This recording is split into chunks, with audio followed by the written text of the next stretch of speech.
You're listening to the Teach Better Talk podcast featuring expert educators eager to share progressive tactics to reach more students. Teach Better Talk is created by teachers and fueled by passion. Let's get started.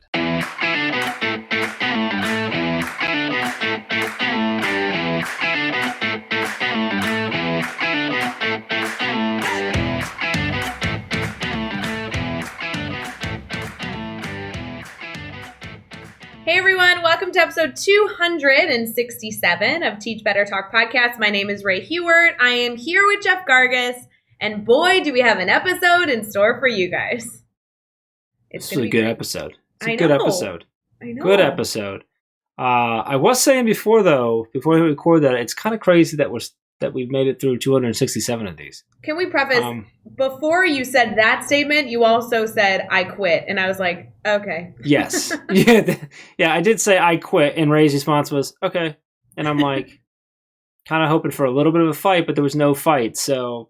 Guys, what do you do? It's like when your 5-year-old's like, no, I don't wanna. And you're like, all right, fine.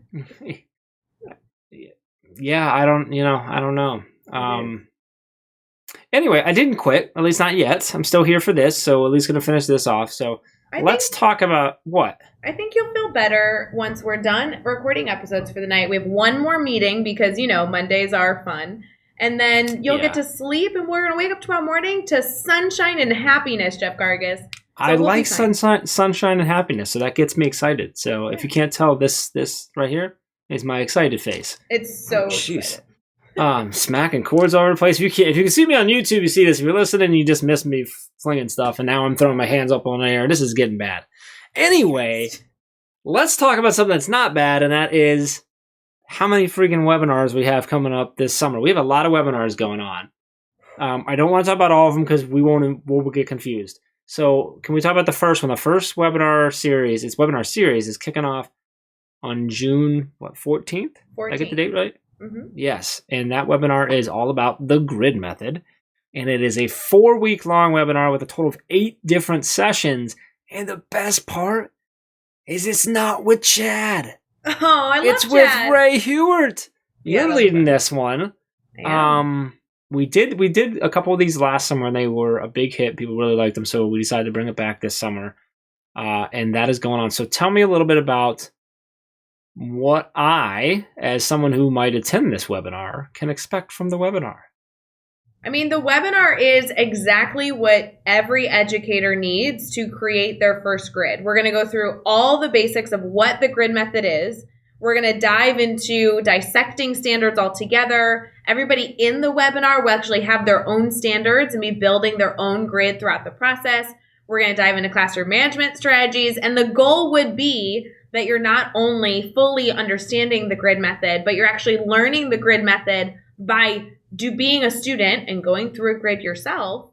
And then hopefully at the very end, you have a finished product that'll be student ready, and you'll be able to bring that ready for August, and you already have it done by the time this ends, which is July 7th. So I'm really excited. All the webinars this summer are specific to what our audience has been saying they want, and the grid method continues to be something that people ask for, because whether we're doing a professional development or a school district or just talking online, it's something that allows you to reach all of your learners. And so this is essentially our workshop that we do. This is our workshop broken into 8 different sessions that you can take slowly throughout the summer, and you'll just get a lot of personalized feedback as well as some hopefully good work time. And I really appreciate that this webinar and all the other webinars have that work time embedded. So you're not just going to sit and get for an hour and a half and then have an enormous to-do list. The hope would be we plug into these little small pieces and they're able to actually implement them to have that final product at the end. So I'm really excited. I hope you guys choose to register.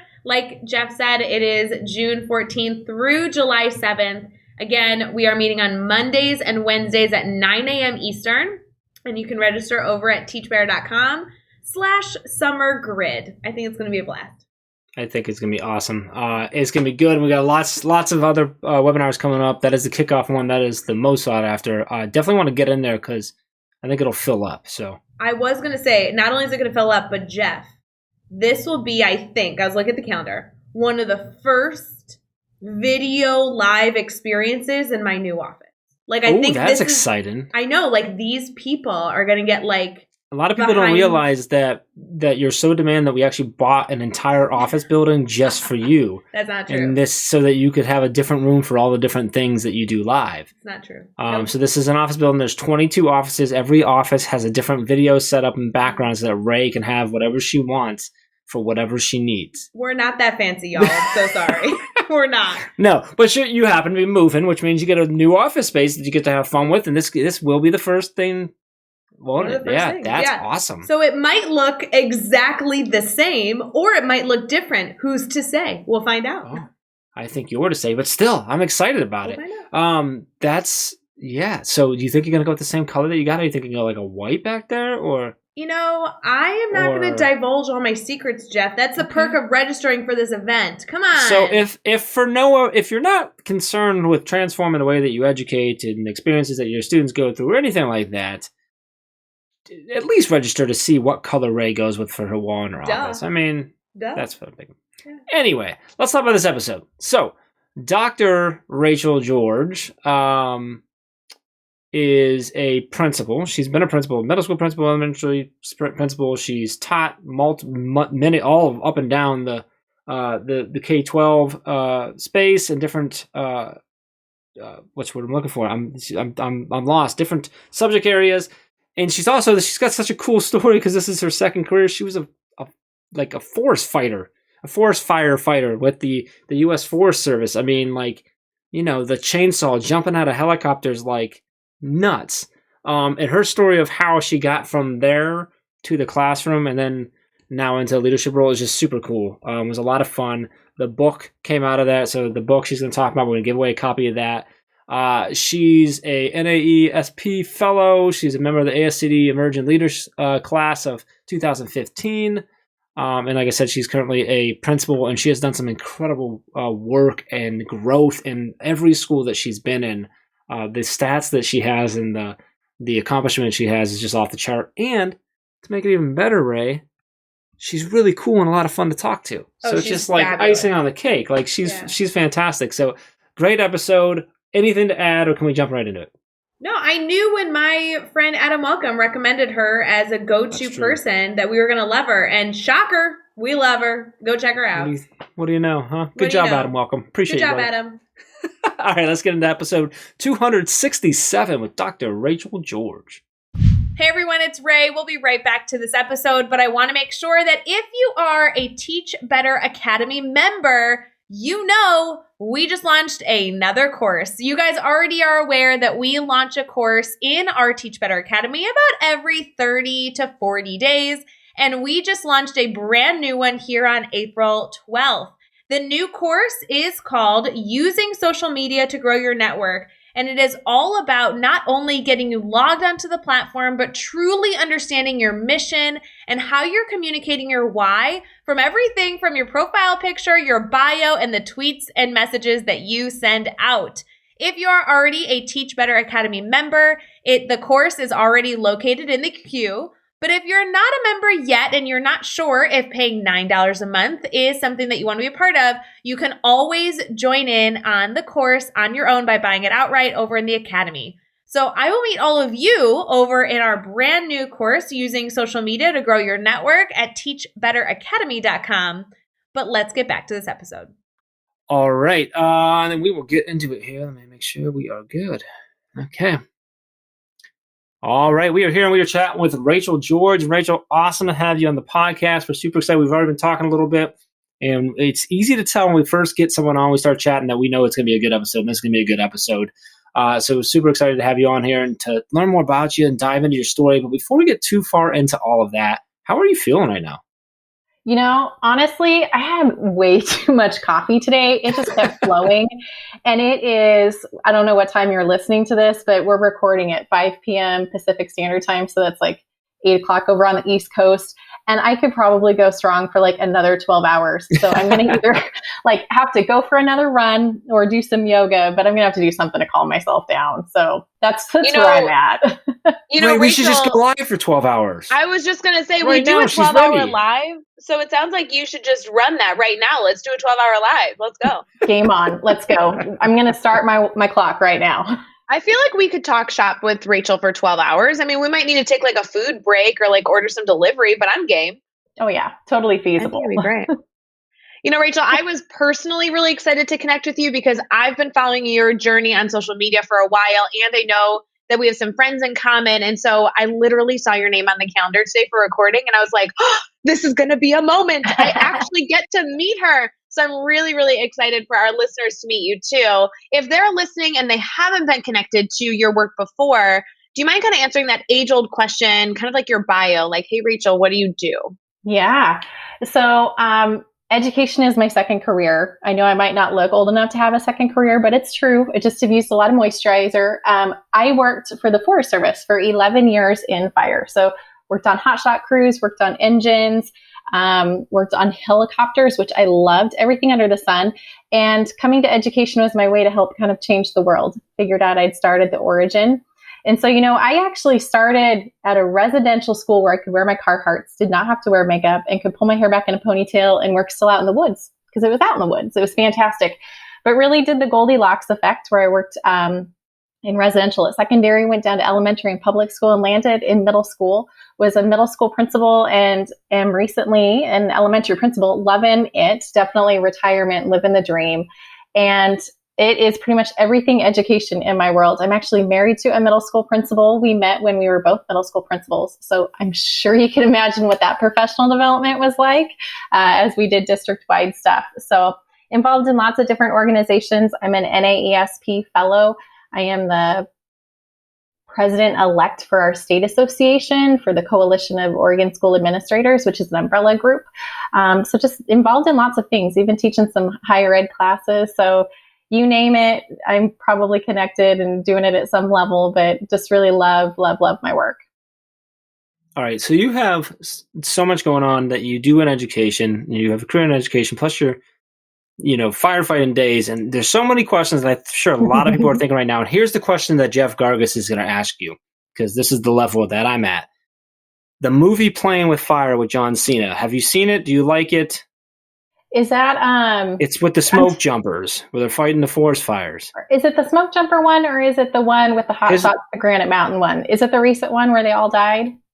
No, his with John Cena. His is a ridiculous comedy where they're smoke jumpers, but my daughter loves it. That's why I was asking. I don't think I've watched that one. You should. It's great. Anyway, so, but I wanted to ask that was a serious question, but I'm curious, like, what it was that made you.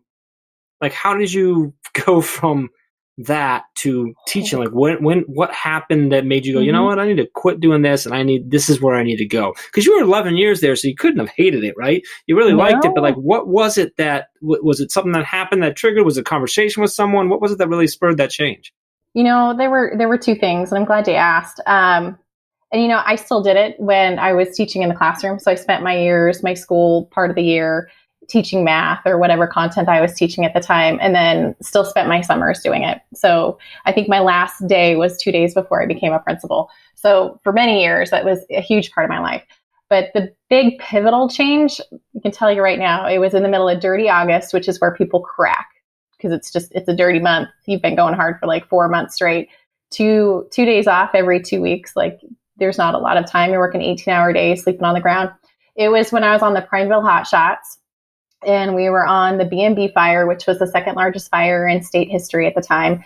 It had hopped over a couple highways. We were in the middle of the wilderness. We had hiked 8 miles in. We were staying at Rockpile Lake. And that night, and I always slept between these two guys, like because you're sleeping on the ground, and it was just like normal. So, and my pillow were my boots, right? Because you're not going to pack a pillow in. So I remember waking up in the middle of the night, looking over across the lake that we were looking at and staying at, and flames were coming up over the hillside. And I thought, man, that's so weird. Went back to bed. You might be asking yourself why. I do too at this moment, but I did. I went back to bed. I was exhausted. This was probably like 7 days into the 12th day run. And woke up the next day, and sure enough, like the fire had come over the hill at us. And I remember watching all the superintendents of the different hotshot crews that were with us. And they were like master planning around this table as like all heck's breaking loose. And it dawned on me, like, man, what am I doing out here? This is pretty stupid. We shouldn't be in this location right now. And the second thing that dawned on me is this area needs to burn anyway. And my undergrad was in environmental science and, ecosystems and fire management and such. And I realized like I'm completely misaligned. And I looked at the people that were making the decisions, and there were some huge organizational changes that needed to happen. And I realized at that point, they're not going to listen to me. And the only way to make change on the world is starting at the beginning, which is starting with kids. So, I actually didn't take any action in terms of changing my life trajectory or going back to school at that point. And it wasn't until that fall when I was visiting some different smoke jumper bases, and I was in Grangeville, and the base manager, we were sitting in the plane, and he looks at me and he's like, "What are you doing? Why are you wanting to work in fire so bad? What are your parents doing?" At the time, my mom was an elementary principal and my dad was a city manager. And he's like, "You need to go back to school." And I'm like, "No, I'm really good at cutting down trees and I love running a chainsaw. Like, I got this. Like, no, I'm going to do this I'm a lifer. This is a career. I'm not going to have babies until I'm forever years old." Because that was a big deal for women in fire. They'd always ask, even though they weren't supposed to. And he goes, you need to go back to school. And at the time I thought he was kind of being a jerk. And as I drove back from Grangeville back to Oregon, I thought to myself, man, he's right. And so there were a series of different events that really, really lined up with that. Also had some issues of discrimination where they point blank were like, "No, Rachel, you're a girl, not going to give you training. You're not going to stay around." And that's something that's really hard to stomach when you keep getting roadblocks in front of you and you see things that need to change and you just can't make them. You decide to go outside the box, right? And so I decided to do that. And the awesome part is that I was still able to do that while I was teaching. And a lot of the life skills and leadership lessons I've been able to carry over. So went from like putting out fires out in the woods to like putting out fires in the bathroom, like literally. So, but it's a huge part of my life. It for sure is. Yeah. Wow. All right. I love that. So let's transition completely now with the book. So the book's called Principled: Navigating the Leadership Learning Curve. Tell us about where the book came from, and what it's about and who it's for. Yeah. Oh, this is a gem of a book. If you have not picked it up, I would highly recommend it. And it's not just because I helped write it.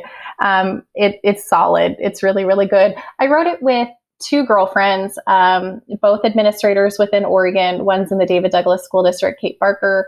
The other one, Courtney Farua. She's in McMinnville, Vine Country of Oregon.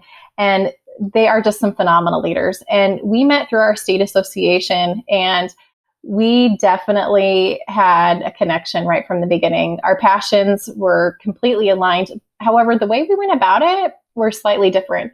We were all about having high expectations for students, but also having a very vibrant school culture at the same time. And within each of our buildings, we were able to do some incredible work with student outcomes for kids while still empowering staff and having that really excited piece of liking to come to work. So we sat down one day. It was actually after one of our principal conferences afterwards, and we were like, these are really good topics. We should write a book. And, I think people joke about that all the time, which I'm sure you hear about, but we actually were like, no, we're going to do it. And it's kind of like, I don't know, middle school dances. I was a middle school principal for a long time. I loved dances, but it was also fascinating to watch, right? Because you're going to go walk across that floor all by yourself, ask somebody, "Hey, do you want to dance with me?" And you're completely vulnerable. And that's how, at least I felt going through that book writing process. Like, "Hey, Dave Burgess, would you guys be interested? Who knows?" And while it isn't across an entire dance floor or middle school gym, it still is a real vulnerable experience. So we dive into navigating the leadership learning curve. So whether you are an aspiring principal, aspiring leader, building leader, teacher leader, or whether you've been working 20 years in the field, there's a lot that you can learn within this book. So we start by reflecting on what your values are, what your why is, what your priorities are, along with how those align with your school. Because oftentimes when you're new to any position, it's like you're drinking from a fire hose, and there's definitely some ways to mitigate it. Also dive into being able to focus, identifying what the top 3 to 4 areas that you're going to work on, because you can't do them all at the same time. If you do, you probably aren't doing them very, very well. And then we talk about connection, how to take care of yourself, how to network and leverage your resources, and to also work through your strengths along with your team strengths so you prevent burnout. And then the final aspect is care. How are you caring for yourself? How are you caring for others? How are you showing love to your students and creating that vibrant school culture that makes people want to get up in the morning and inspires students to be their best self? So a practical guide with a lot of different examples that you can take and just implement right away within your practice.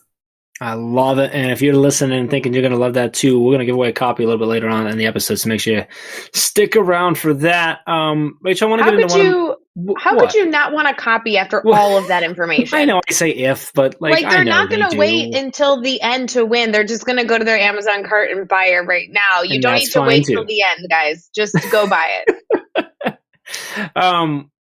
That's true. You don't have to wait. Like you can pause right now, go get it. Or actually, you can still listen while you go get it. So you're good.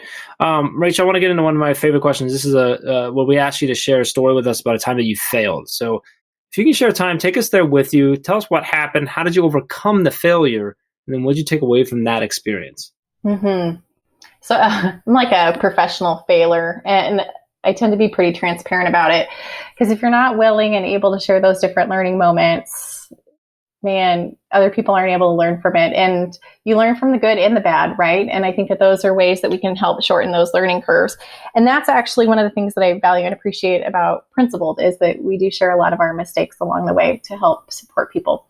So my big mistake that comes to mind is during my first principalship.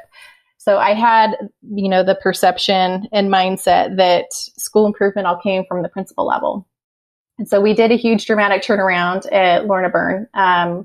We were historically ranked as just a satisfactory school. And after that first year, we were labeled as an outstanding level 5 model school. Top 5% of Oregon middle schools were identified.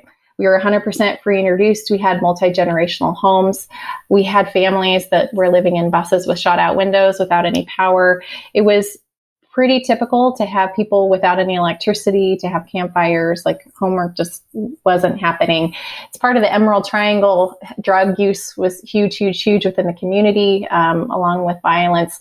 When we had lockdowns, it was like a 45-minute response time for law enforcement, like huge challenges within the community. And we did some amazing work around standard-based grading practices, proficiency, fast and accurate grading that's equitable, rethinking that homework. We took away the opportunity, or maybe the option is a better word, for students to get Ds. We leveled up our expectations. Our threshold for passing classes were Cs. We had a rigorous intervention system for students at the middle school, which isn't pretty normal, at least not in Oregon at the time. And we saw huge changes within our student outcomes. We had 100% growth rate that was identified by the state of Oregon. So that's not just me taking my internal data and be like, dude, we totally kicked butt. It was like the state of Oregon, like, man, your kids are coming in at 30%, of them being able to pass their math test, and you're able to get them by 80% by the time they hit 8th grade, like knocking it out of the park. So I felt really good at the time, because I thought it was ingrained at 3 years. Like, hey, these systems and structures that we've worked really hard, they're going to stay. Well, my failure is that was completely wrong. And as you were probably listening, you're like, yeah, of course, that makes sense. And I know people say school change takes like 3 to 5, but I'd even argue it takes even longer. And depending on how you spent that 3 to 5, it could look completely different. I made the huge mistake of not empowering teachers with a distributive leadership model and not having them own the process, or delegating. So I owned the systems, I owned the structures, I did the lifting because I thought that it helped to make the teacher's job easier. But what I failed to realize is that nobody understood the systems. So when I left, the systems left, and the whole entire system came crashing down. And that was devastating to watch, all the hard work. And that was also really hard for teachers to see and experience. And if I would do it again and can do it again, I would completely fix that. It would stay for longer. I would have a completely different approach, because in that case, it was just a short-term win, and it wasn't something that was sustainable long-term. And I think that that's oftentimes where we get the bad rap of the pendulum swinging back and forth, because the person that replaced me, love him to death, super, super kind, but that wasn't a strength of his. And I didn't help the teachers enough to be able to take it and lift it and run on their own. So definitely have rethought what school change looks like in the sustainability aspect.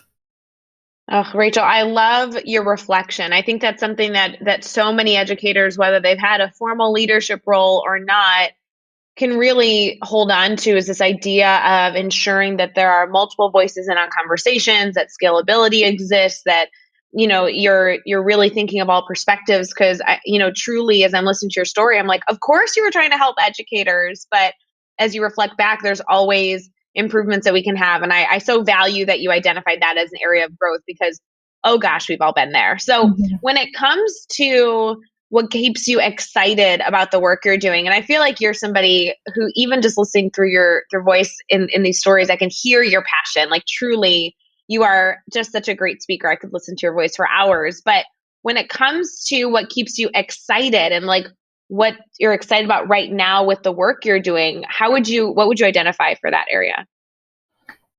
I'm so excited that kids are back in the building. I know that that's different across the nation, but our students started arriving back in February, and it was on a hybrid schedule. And just in the last month or so, we've been able to get K-12 back 4 days a week. We still have a day off for professional development and collaboration, but that excites me. And I think that that's a piece that many educators didn't realize how much we missed it or how much we took for granted prior to ever knowing what COVID is. But on top of that, I think that this is a really, really exciting time to reimagine and rethink education. When we welcomed our high school students back, they didn't show up.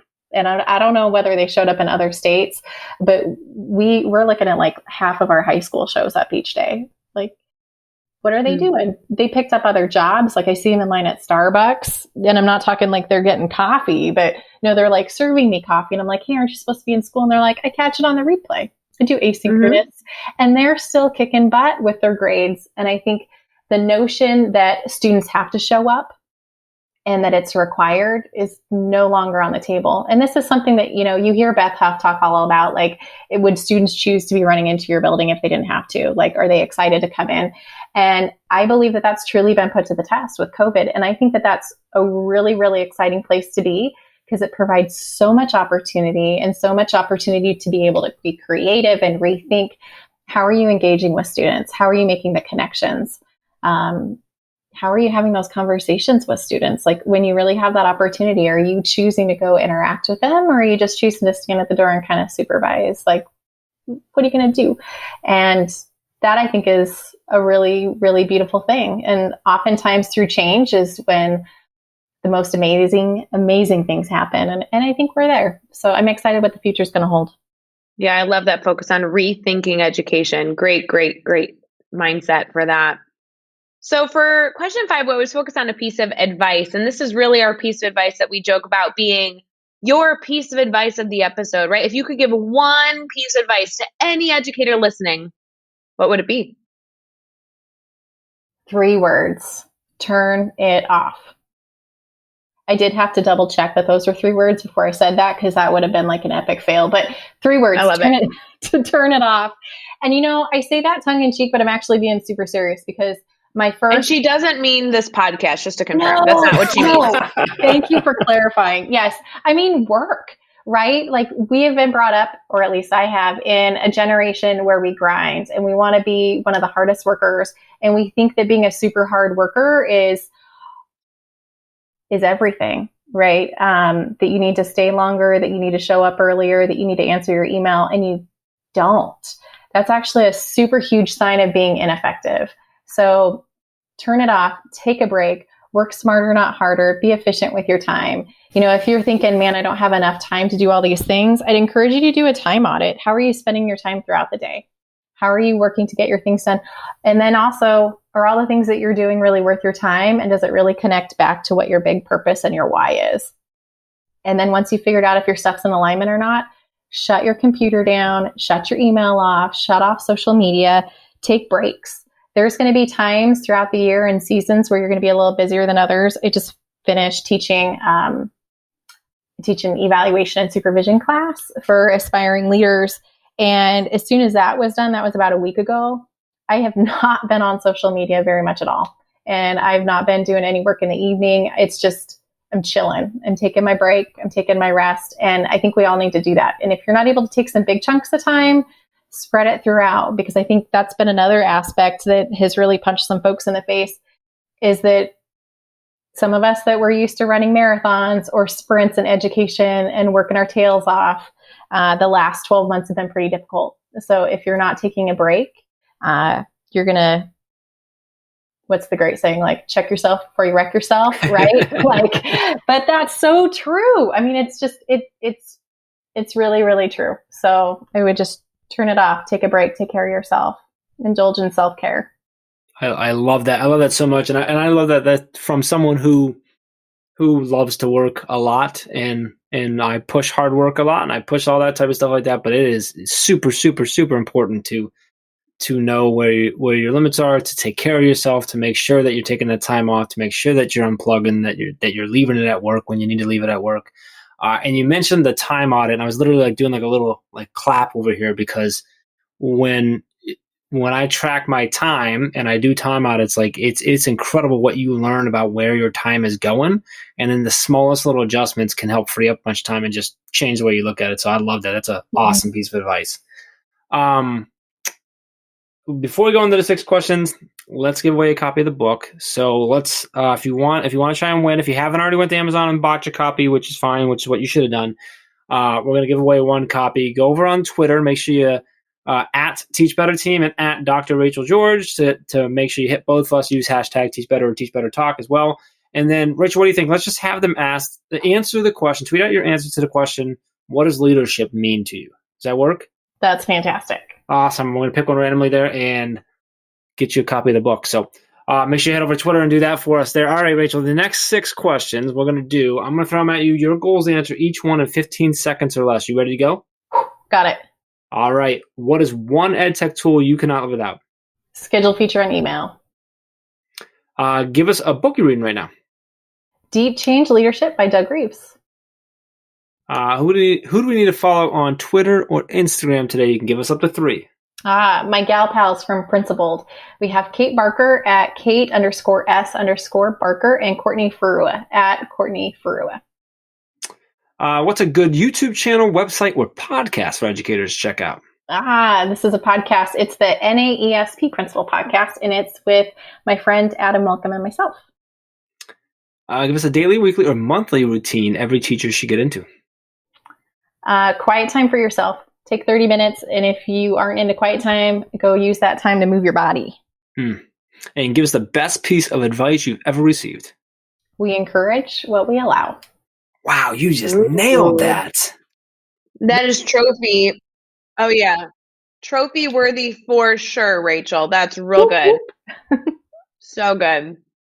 You know, Rachel, I do want to make sure that everyone stays connected to you, because while I know you are doing so many things and you're constantly sharing, I want to make sure that they connect with your book and your podcast and everything in between. Could you mind kind of going through the list for us? Yeah, definitely. So you can find me on Twitter. It is Dr. Rachael George. Rachel is Rachael. Normal George spelling. Also on Facebook, just Rachael George, and Instagram follows the same thing, Dr. Rachael George, all the way across the board. Website is, hey, shock, right? drrachelgeorge.com. But you can also find more about Principled at principled.org.